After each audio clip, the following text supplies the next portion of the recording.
The key was still warm in her hand when Marie-Catherine Deschamps pushed open the door to the chamber at the end of the east corridor. It was October 17th, 1595. The chateau was silent except for the sound of her own breathing and the whisper of her silk skirts against the cold stone floor. Her husband, Charles-Antoine de Ray, had left a few days ago, traveling to Paris on business. He'd be gone for 2 weeks, maybe 3, and he'd given her explicit instructions. "You may go anywhere in the chateau, my darling wife," he told her, pressing a ring of iron keys into her palm. "Anywhere at all, except this one room." He'd pointed to the smallest key, tarnished and old. "This chamber must remain locked. Do you understand? It is the only thing I ask of you." She'd promised. Of course she'd promised. But that was before she'd found the letter hidden in his study, before she'd learned the names. Marguerite, Jeanne, Elisabeth, Anne-Marie. Wives, 4 wives before her. All of them gone. The smell hit her first, copper and rot and something else, something sweet and terrible that made her stomach turn. The chamber was dark, lit only by the gray October light filtering through a single narrow window. And then she saw them, hanging from hooks on the walls. 4 women, 4 bodies in various states of decay. Their fine dresses, wedding dresses, she realized with horror, stained dark with blood. Their faces frozen in final moments of terror. Marie-Catherine's scream echoed through the chateau, with only her sister there to hear her.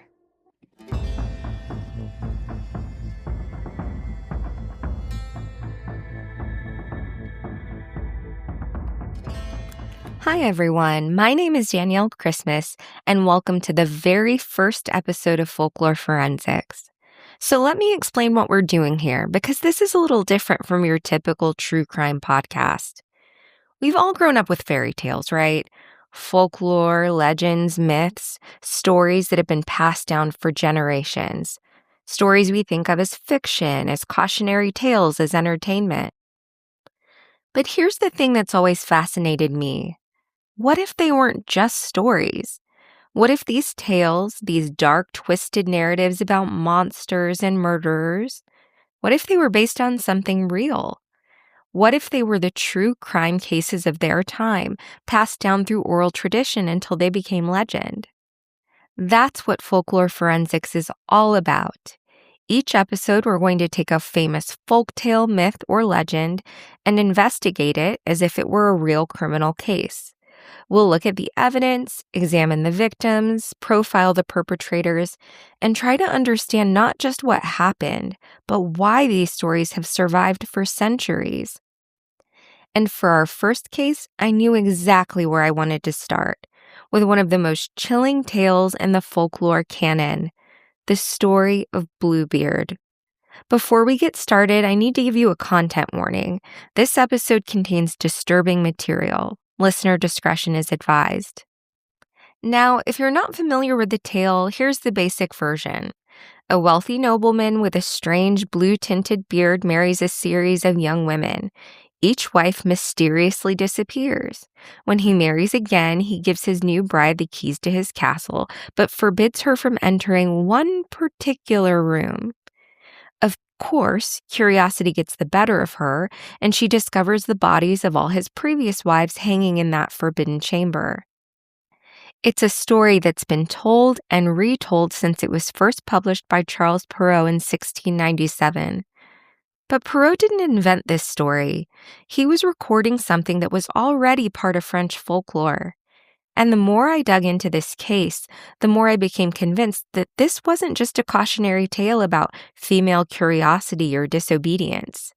This was a record of real crimes, serial murders that took place in 17th century France.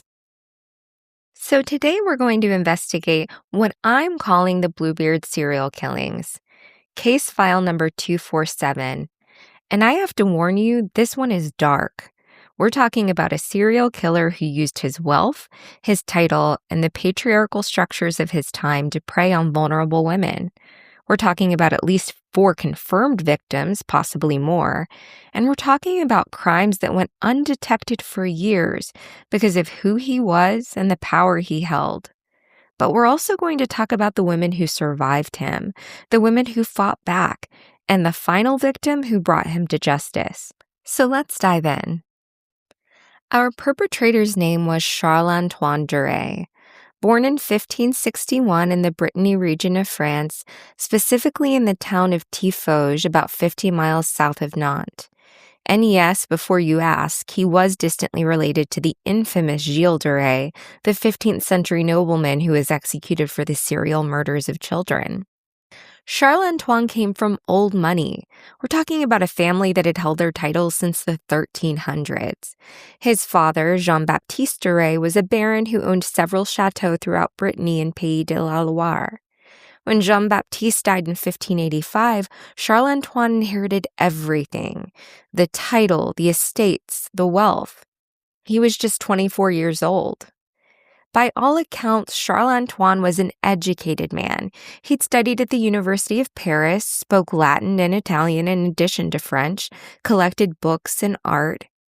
He was known for hosting elaborate parties at his various estates. He was, on paper, an excellent match for any young woman of good family. But there was something off about him, something that made people uncomfortable. First, there was his appearance. Multiple contemporary accounts describe his beard as having a strange blue-black tint to it. Some historians have suggested this was due to the lighting in his chateau, or the way his very dark beard caught the light. Others have theorized he may have used some kind of dye or oil that gave his beard this unusual color. Whatever the cause, it earned him a nickname among the local population: Barbe Bleue, Bluebeard. But it wasn't just his appearance. There was something about his demeanor that people found unsettling. A coldness in his eyes, a way of looking at women that made them uncomfortable. Several accounts from servants and visitors describe him as having dead eyes or a predatory gaze. And then there were the wives. Charles-Antoine married for the first time in 1587, 2 years after inheriting his father's estate. His bride was Marguerite de Pontchâteau, the 19-year-old daughter of a minor nobleman from Nantes. It was considered a good match. Marguerite's family was respectable, if not particularly wealthy, and Charles-Antoine's title and fortune made him an attractive prospect. The wedding took place in June of 1587 at the Château de Tiffauges, Charles-Antoine's primary residence. By all accounts, it was a lavish affair. But here's where things get strange. Within 6 months of the wedding, Marguerite had vanished. Charles-Antoine's explanation? She died of a fever and been buried quickly to prevent contagion. He claimed to be devastated. He wore black for the appropriate mourning period. And then, less than a year after Marguerite's supposed death, he remarried. His second wife was Jeanne de Brissac, 21 years old, from a family of merchants in Angers who had recently been granted minor nobility. They married in April of 1589, and just like Marguerite, Jeanne disappeared within months. This time, Charles-Antoine claimed she died in childbirth, along with the baby. Again, he said the burial had been immediate and private due to the tragic circumstances. Are you getting chills yet? Because I am. This is a pattern, right? This is textbook serial killer behavior. But here's the thing. In late 16th century France, no one was connecting these dots. Women died in childbirth all the time. Fevers were common and often fatal. And Charles-Antoine Duret was a baron, a man of wealth and standing. Who was going to question his word? His third marriage took place in 1591 to Elisabeth Mercier, the 18-year-old daughter of a wealthy textile merchant from Tours. Elizabeth's family was thrilled with the match. Their daughter was marrying into the nobility. The wedding was even more elaborate than the previous two, held at Charles-Antoine's chateau in Champtocé-sur-Loire. Elizabeth lasted longer than the others, almost a full year. But in the spring of 1592, she too disappeared. This time, Charles-Antoine claimed she'd been thrown from a horse and killed instantly. Once again, the burial was private and immediate. Now, Elizabeth's father, Guillaume Mercier, was apparently suspicious. There are records of him writing letters to local authorities demanding to see his daughter's grave, asking questions about the circumstances of her death. But Charles-Antoine was a baron, and Guillaume was a merchant, even a wealthy one. The social hierarchy of the time meant that Guillaume's concerns were dismissed. Charles-Antoine's word was considered beyond question. The fourth wife was Anne-Marie Dubois, 20 years old, from a family of minor nobility in Rennes. They married in 1593, and just like the others, Anne-Marie vanished within months. This time, Charles-Antoine claimed she'd taken ill with a wasting disease and died slowly over several weeks. He said he'd been so distraught watching her suffer that he'd had her buried immediately after her death, unable to bear the sight of her any longer. 4 wives, 4 deaths, 4 quick, private burials with no witnesses, no graves that family members could visit, no bodies that anyone outside of Charles-Antoine's household ever saw. And then, in 1595, he married for the 5th time. Before we go any further, I want to take a moment to talk about the victims, because that's what these women were. Victims, not characters in a fairy tale, not cautionary examples, but real people with real lives who were targeted, manipulated, and murdered. Let's start with Marguerite de Pontchâteau. She was 19 when she married Charles-Antoine. The youngest of 4 daughters, Marguerite had been educated at home by a governess. She could read and write, which was relatively uncommon for women of her class at the time. She loved music. Several letters from her older sister mention Marguerite's skill at the pianoforte. Her family's estate was struggling financially, which is likely why they were so eager to marry her off to Charles-Antoine. In the letters that survive from the period before her wedding, Marguerite sounds excited but nervous. She writes to her sister about the chateau, about Charles-Antoine's wealth, about the life she's going to have. But there's also this undercurrent of anxiety. In one letter, dated May 1587, about a month before the wedding, she writes, quote, "He's kind to me, but there is something in his manner that I cannot quite understand. Perhaps it is only that he's so much older and more worldly than I." That letter breaks my heart because you can hear it, that little voice of intuition telling her something is wrong. But she was 19 and her family needed this marriage, and she probably told herself that she was just being silly. Marguerite disappeared in December of 1587. She was 20 years old. She'd been married for 6 months. Jeanne de Brissac was 21 when she became Charles-Antoine's second wife. Her family had only recently been granted their title. Her grandfather had been a successful merchant who'd purchased a minor lordship. Jeanne was the eldest of 3 children and, by all accounts, was known for her intelligence and wit. A family friend described her as having a sharp mind and sharper tongue, which I love. She sounds like someone who didn't suffer fools. But here's the thing. Jeanne's family was still establishing themselves in noble society. They were nouveau riche, looked down upon by the old aristocratic families. Marrying Jeanne to an established baron like Charles-Antoine was a way to legitimize their status, and Jeanne, despite her sharp mind, was in no position to refuse. There's a record of Jeanne writing to her mother shortly after the wedding in May of 1589. She mentions that Charles-Antoine had been asking her questions about her family's finances, about her dowry, about what she might inherit. She writes, quote, "He seems more interested in my father's leisures than in me." And then chillingly, "There are rooms in this chateau that remain locked. When I ask about them, he smiles and tells me not to worry about such things." Jeanne disappeared in October of 1589. She was 21 years old. She'd been married for 6 months. Elizabeth Mercier was 18 when she married Charles-Antoine in 1591. She was the only child of Guillaume and Marie Mercier, and by all accounts, she was adored by her parents. Guillaume's letters to friends describe Elizabeth as gentle, kind, and devoted to her family. She apparently loved to paint and had a particular talent for botanical illustrations. Elizabeth's mother had died when she was young, and she'd been raised primarily by her father, which was unusual for the time.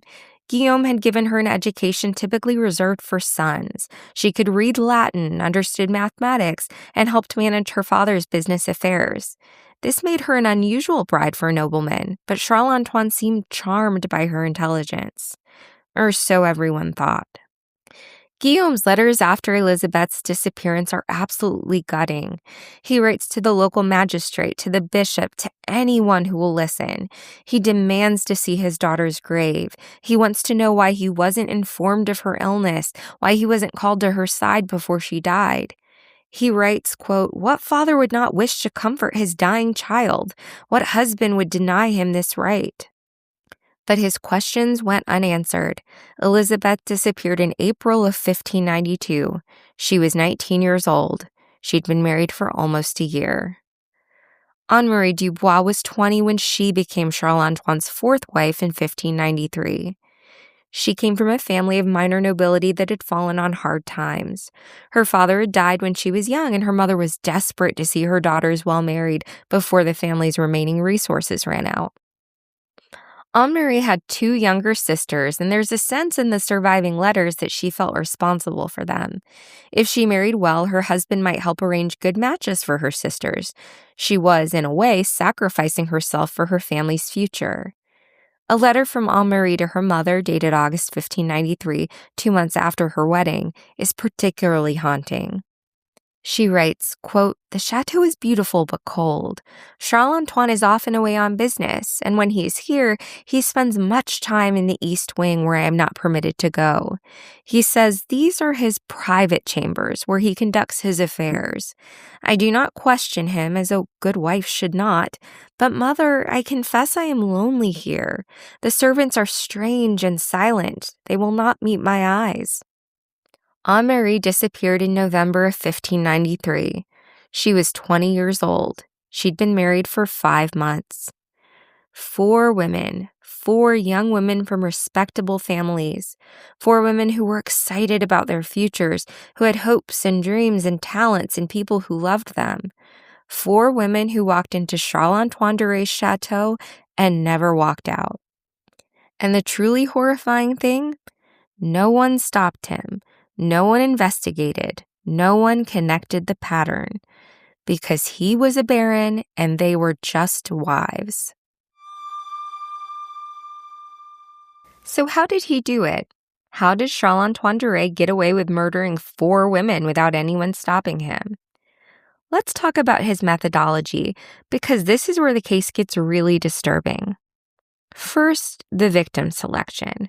Charles-Antoine was strategic about who he targeted. He didn't go after daughters of powerful noble families, families who might have the influence to demand investigations or challenge his authority. Instead, he targeted women from families who were either financially struggling, newly noble, or otherwise vulnerable. Families who would be grateful for the match, who wouldn't ask too many questions, who could be easily dismissed if they did raise concerns. Second, the isolation. Once these women married Charles-Antoine, they were cut off from their families. This was somewhat normal for the time. A woman was expected to leave her family and become part of her husband's household. But Charles-Antoine took it to an extreme. His various chateaux were remote, located in rural areas of Brittany and Pays de la Loire. Visits from family members were discouraged. Letters were monitored. We know this because several of the letters that survive were clearly written under duress, with the women assuring their families that everything was fine when other evidence suggests it wasn't. Third, the household staff. This is something that really struck me as I researched this case. Charles-Antoine employed a small, loyal staff at each of his chateaux.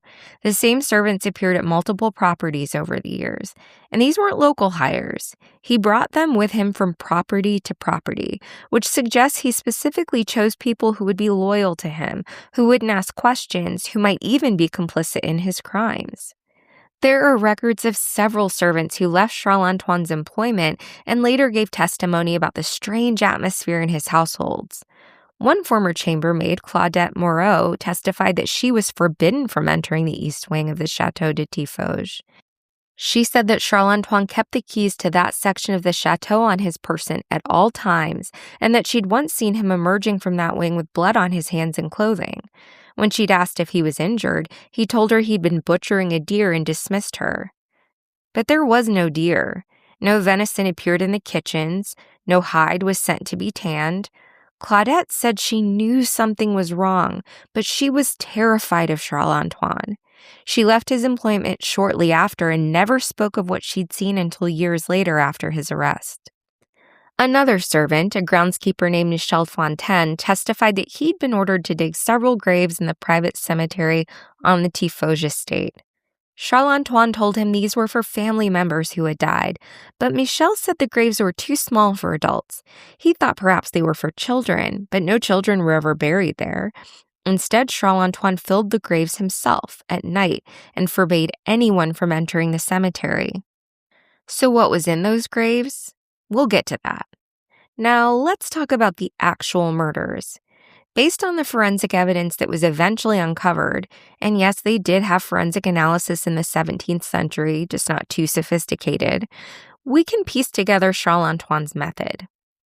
He would wait until he'd been married for several months, long enough for the initial excitement of the wedding to fade, long enough for his new wife to settle into the household routine, long enough for her family to stop checking in quite so frequently.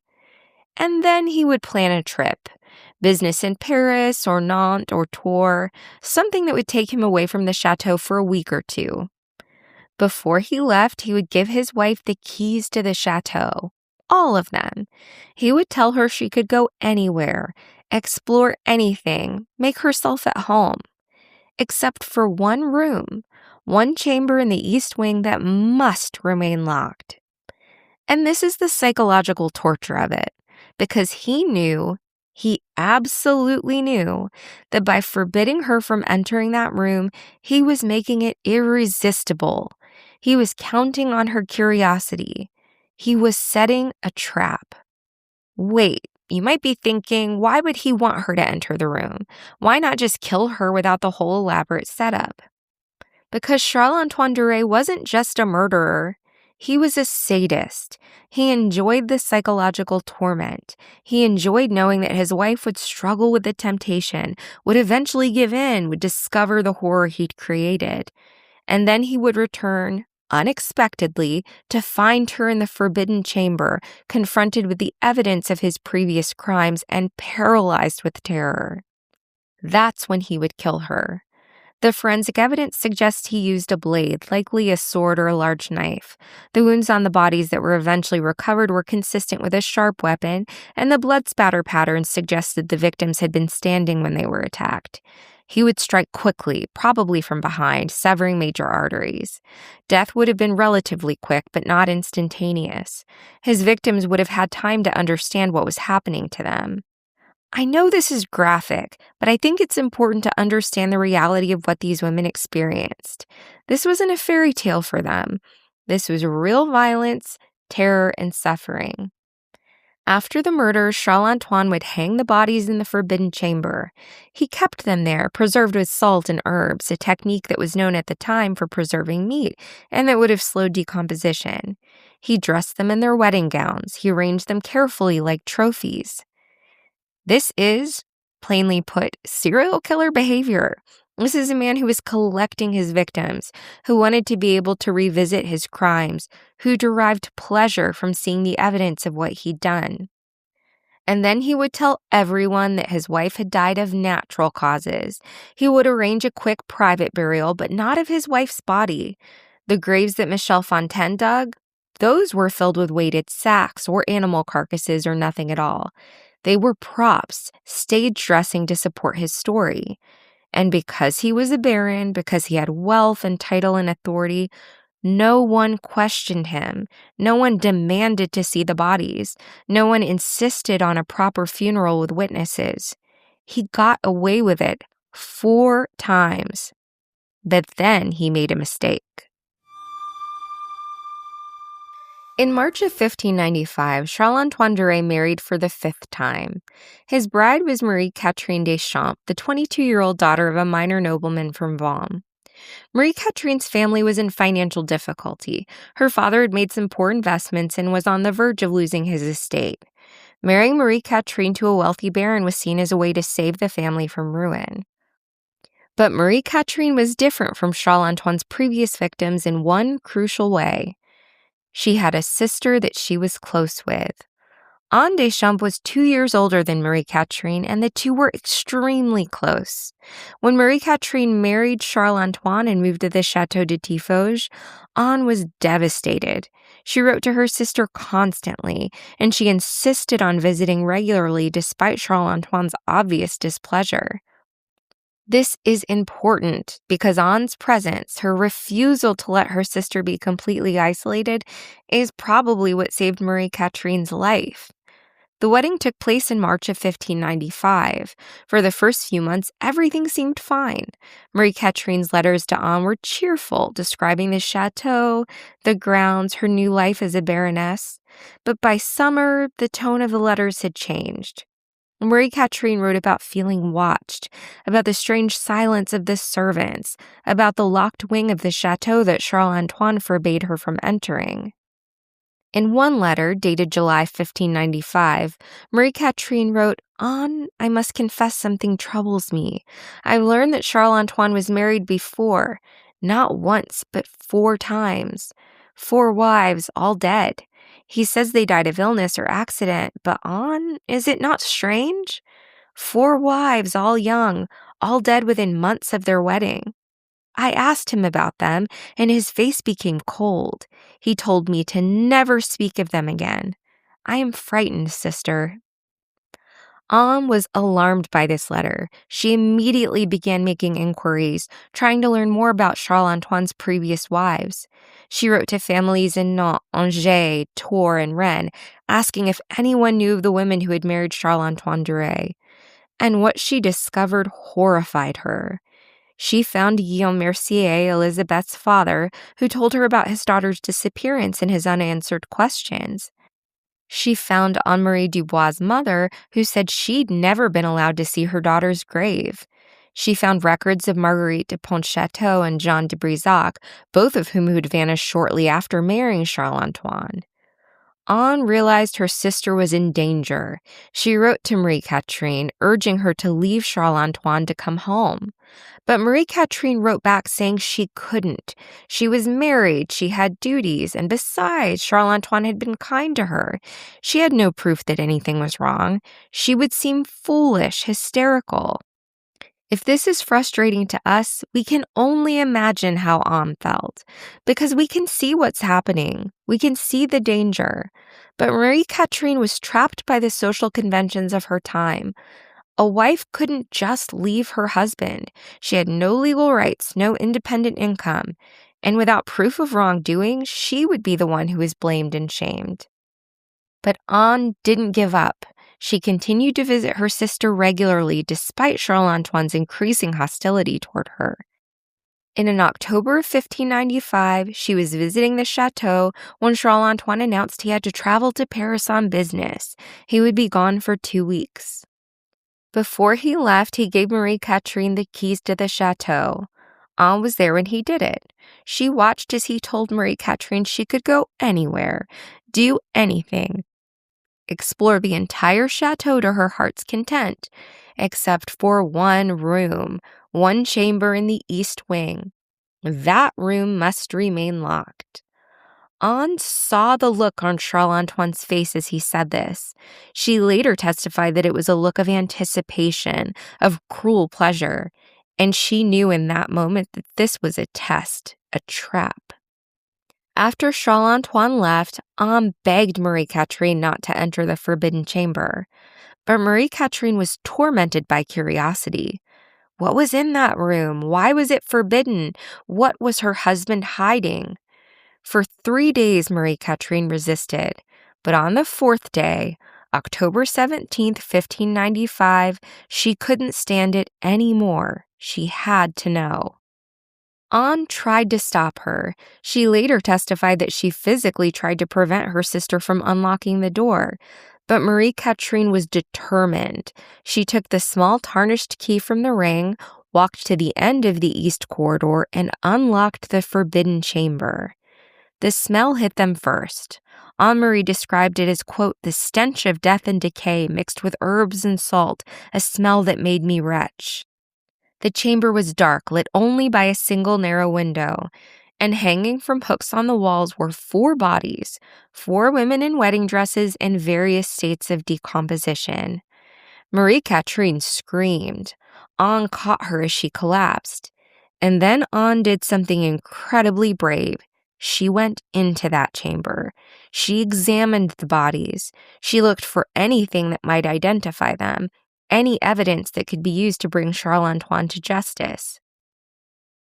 She found jewelry on the bodies, rings, necklaces, brooches. She found scraps of letters in the pockets of their dresses. She found a ledger on a table in the corner of the room where Charles Antoine had apparently kept records of his murders, dates, names, details of how each woman had died. Anne took the ledger. She took the jewelry. She took everything she could carry. And then she and Marie-Catherine fled the chateau. They rode through the night to Nantes, where Anne went directly to the magistrate.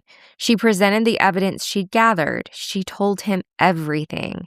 And she demanded that Charles-Antoine Duret be arrested for murder. But here's where things get complicated. Because Charles-Antoine was a baron and Anne and Marie-Catherine were just women, the magistrate was reluctant to act on their testimony alone. He needed more evidence. He needed witnesses. He needed to be absolutely certain before he could move against a man of Charles-Antoine's status. So Anne did something even braver. She went back to the chateau. With the magistrate and a group of armed men, she returned to Tiffauges and she showed them the chamber. The magistrate's report, which still exists in the archives in Nantes, describes what they found. 4 bodies of women in states of advanced decay, quote, hanging from hooks affixed to the walls. The bodies were dressed in fine gowns, now stained with blood and corruption. The chamber reeked of death. Upon examination, we found evidence of violence upon the bodies, wounds consistent with blade weapons, severed arteries, signs of struggle. We also found a ledger containing detailed accounts of the murders, written in the hand of Charles-Antoine Duret, Baron of Tiffauges. They had their evidence. Now they just had to find Charles-Antoine. The investigation into Charles-Antoine Duret's crimes was remarkably thorough. The magistrate in Nantes, a man named François Leblanc, took the case seriously.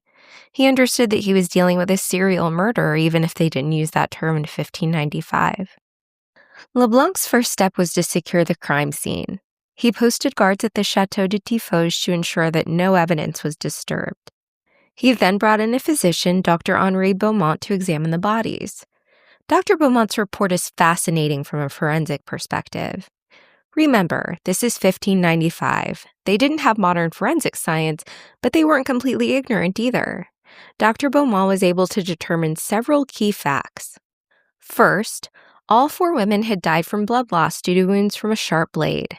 The wounds were consistent across all 4 victims, suggesting the same weapon and the same perpetrator. Second, based on the state of decomposition and the preservation methods used, Dr. Beaumont estimated that the first victim had been dead for approximately 8 years, the second for 6 years, the third for 3 years, and the fourth for 2 years. These timelines matched up with the disappearances of Marguerite de Pontchâteau, Jeanne de Brissac, Elisabeth Mercier, and Anne-Marie Dubois. Third, Dr. Beaumont noted that the bodies had been carefully preserved using salt and herbs, a technique that required knowledge and planning. This wasn't a crime of passion. This was premeditated, methodical murder.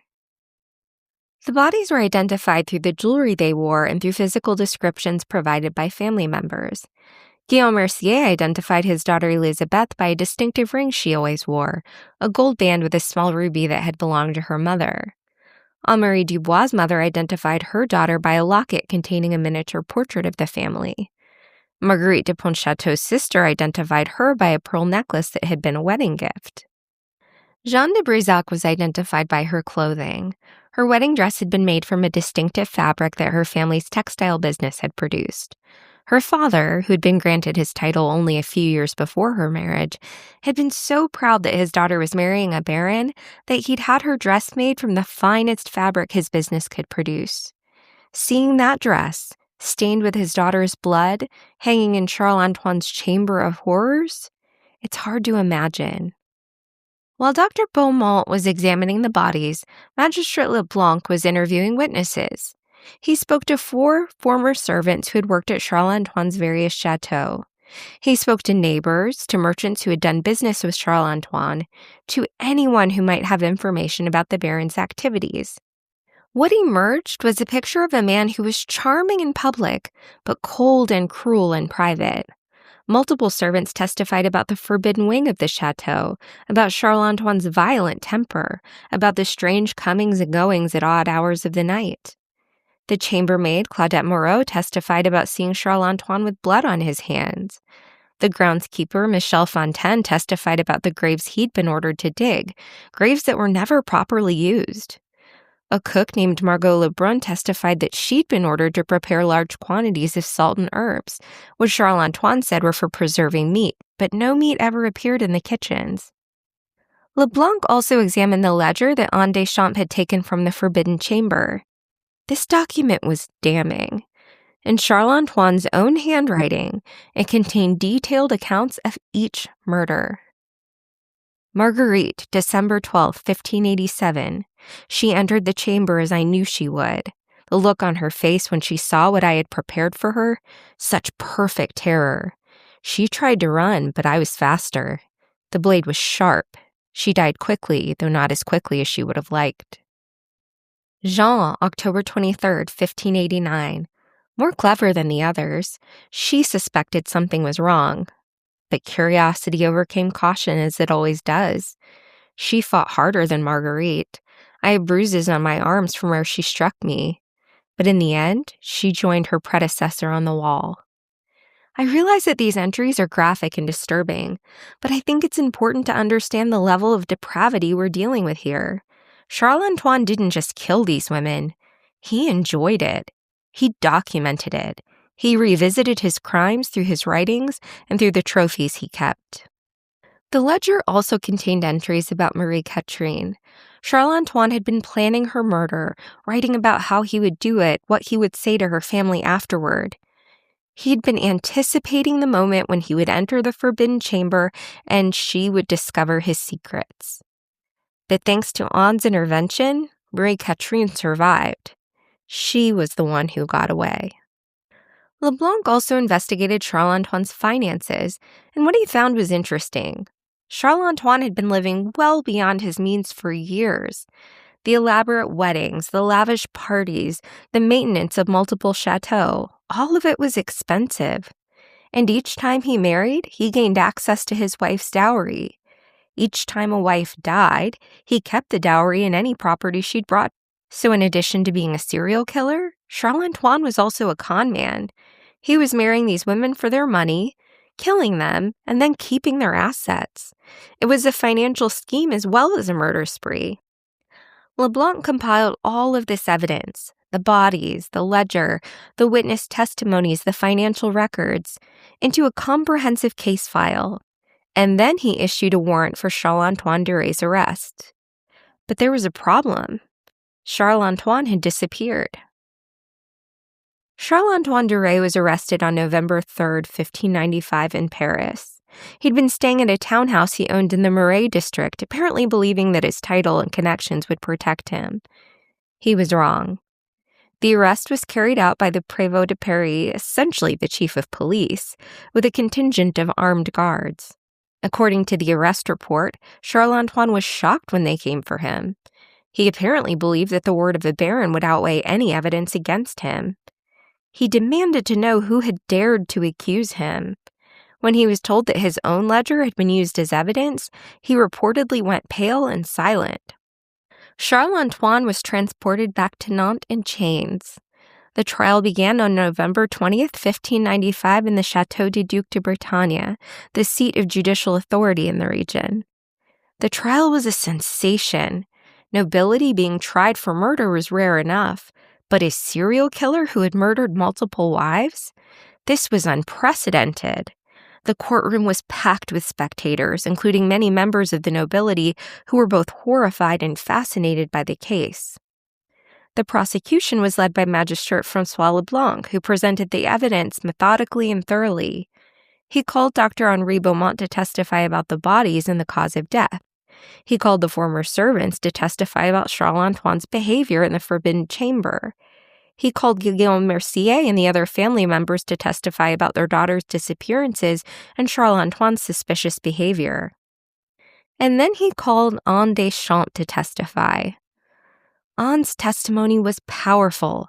She described finding the chamber, seeing the bodies, realizing that her sister had been moments away from becoming the fifth victim. She described Charles-Antoine's behavior, the way he had set up the trap with the forbidden room, the anticipation in his eyes when he gave Marie-Catherine the keys. The courtroom was silent as she spoke. Several people were reportedly weeping. Charles-Antoine's defense was, shall we say, weak. His attorney, a man named Claude Moreau, tried to argue that the evidence was circumstantial, that the bodies could have been anyone, that the ledger could have been forged. But it was a losing battle. The evidence was overwhelming. Charles-Antoine himself was called to testify, and this is where things get really chilling because he didn't deny what he'd done. Instead, he tried to justify it. According to the trial transcript, Charles-Antoine said, quote, "These women were my wives. They belonged to me. I had the right to do with them as I pleased. They disobeyed me. They entered the chamber I had forbidden them to enter. They brought their fate upon themselves." The prosecutor asked him about the ledger, about the detailed descriptions of the murders, about the pleasure he clearly took in documenting his crimes. Charles-Antoine's response was, quote, "A man is entitled to keep records of his property and its disposal." The courtroom erupted. The judge had to call for order multiple times. Several people had to be removed from the courtroom for shouting at Charles-Antoine. The prosecution then presented evidence of Charles-Antoine's financial motives, the dowries he'd kept, the property he'd acquired through his marriages.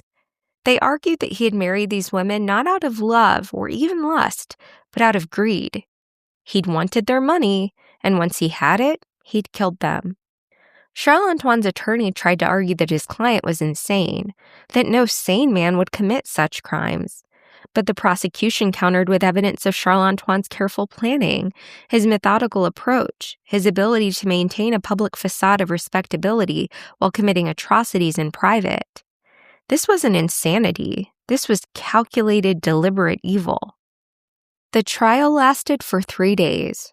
On November 23, 1595, the jury, composed of local nobles and magistrates, retired to deliberate. They returned less than 2 hours later with a verdict. Guilty on all counts. 4 counts of murder, multiple counts of fraud, desecration of human remains, and a charge that was specific to the time period, crimes against the natural order and the laws of God and man. The judge, a man named Philippe Rousseau, delivered the sentence. He said, quote, "Charles-Antoine Duret, you've been found guilty of the most heinous crimes imaginable. You have murdered 4 innocent women, women who trusted you, who married you in good faith. You have betrayed the sacred bonds of marriage. You have used your title and your privilege to prey upon the vulnerable. You have shown no remorse, no humanity, no recognition of the evil you have committed.